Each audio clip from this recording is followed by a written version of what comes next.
Atas petunjuk penyelamat kita dan menurut ajaran ilahi, maka beranilah kita bernyanyi. Bapa kami yang ada di surga, dimuliakanlah namamu. Saudara-saudara terkasih, selamat pagi. Salam jumpa lagi dalam Sabda Siap Saji Senin 30 Agustus 2021. Marilah kita berdoa, Bapa, Putra, dan Roh Kudus. Amin. Bapa penuh kasih, selamat pagi. Engkau telah membangkitkan orang-orang yang hidup, hamba-Mu dari alam maut. Dan kami percaya bahwa Engkau telah memberikan kehidupan baru kepada siapa saja yang percaya kepada Yesus Putra-Mu yang bangkit. Sehingga dengan kebangkitannya kami pun juga dibangkitkan dalam kehidupan kami sehari-hari untuk mengenal Engkau melalui sesama kami. Maka berkatilah kami semua demi Kristus Putra-Mu dan pengantara kami kini dan sepanjang masa. Amin. Tuhan bersamamu dan bersama rohmu. Inilah Injil Yesus Kristus menurut Lukas. Dimuliakanlah Tuhan. Lukas bab 4 ayat 16 sampai dengan 30. Sekali peristiwa datanglah Yesus di Nazaret, tempat ia dibesarkan. Seperti biasa pada hari Sabat ia masuk ke rumah ibadat. Yesus berdiri hendak membacakan kitab suci. Maka diberikan kepadanya kitab Nabi Yesaya. Yesus membuka kitab itu dan menemukan ayat-ayat berikut. Roh Tuhan ada padaku, sebab aku diurapinya untuk menyampaikan kabar baik kepada orang-orang miskin. Dan aku diutusnya memberitakan pembebasan kepada orang-orang tawanan, penglihatan kepada orang buta, serta membebaskan orang-orang yang tertindas. Aku diutusnya memberitakan bahwa tahun rahmat Tuhan telah datang. Kemudian Yesus menutup kitab itu dan mengembalikannya kepada pejabat, lalu ia duduk dan mata semua orang dalam rumah ibadat itu tertuju kepadanya.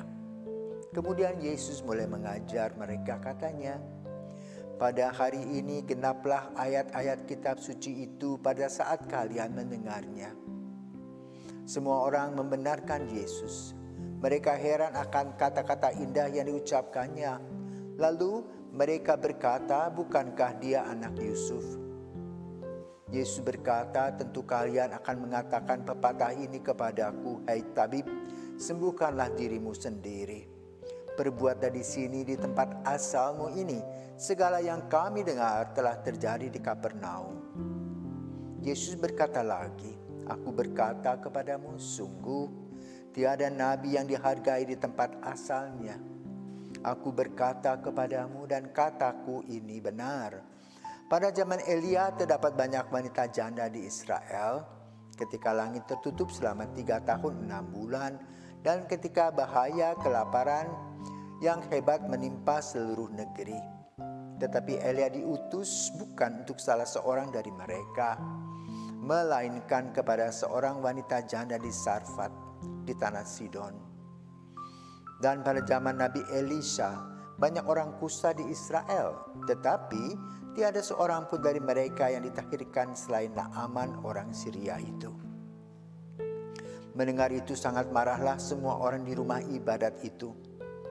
Mereka bangkit lalu menghalau Yesus keluar kota dan membawa dia ke tebing gunung tempat kota itu terletak untuk melemparkan dia dari tebing itu.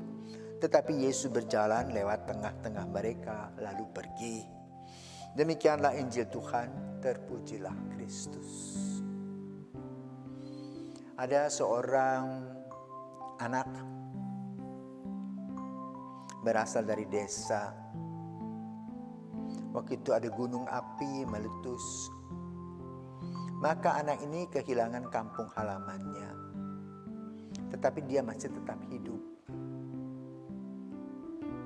Dan dia diambil oleh seseorang dan dimasukkan ke dalam sebuah panti asuhan.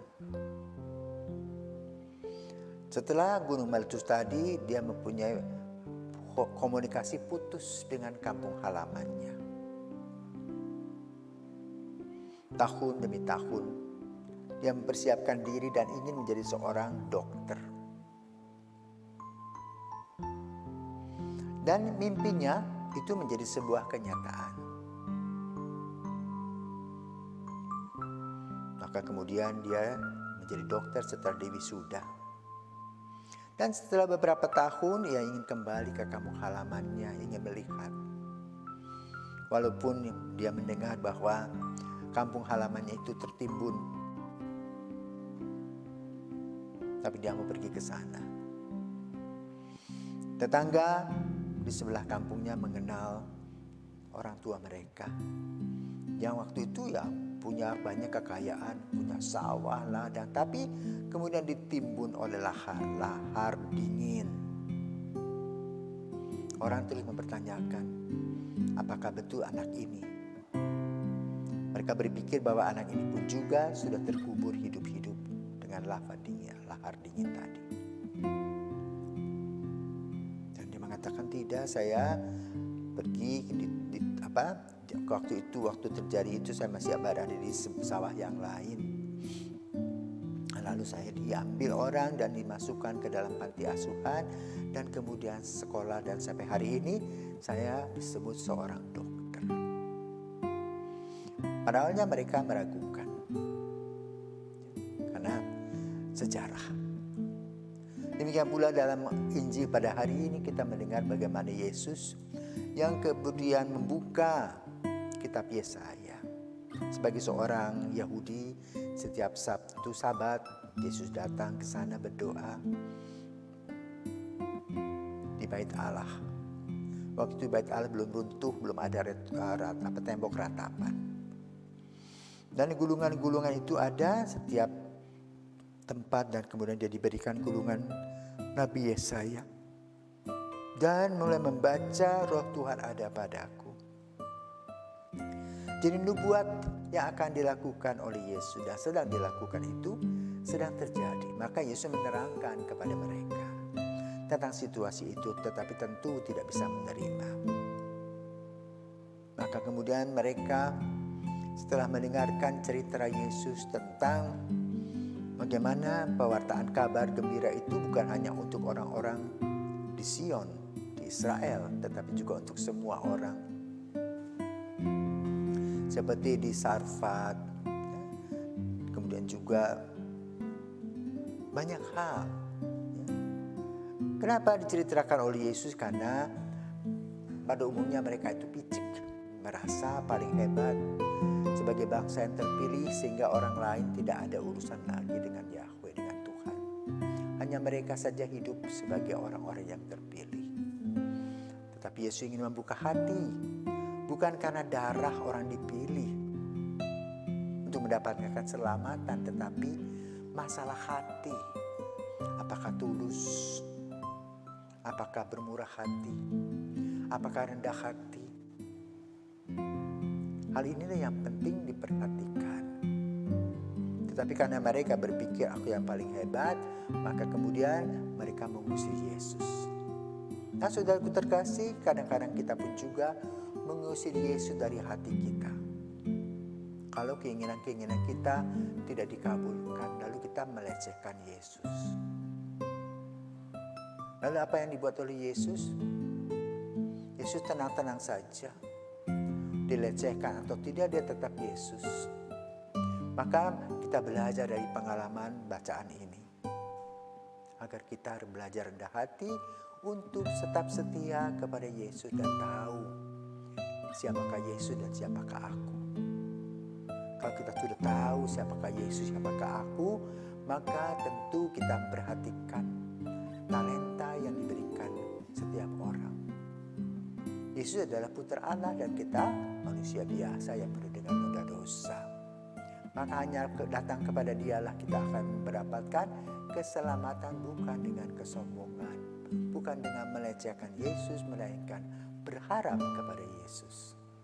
Sehingga dari hari ke hari kita boleh mengisi hidup kita dengan sukacita dan damai sejahtera bersama dan di dalam Yesus. Selamat pagi, Tuhan memberkati.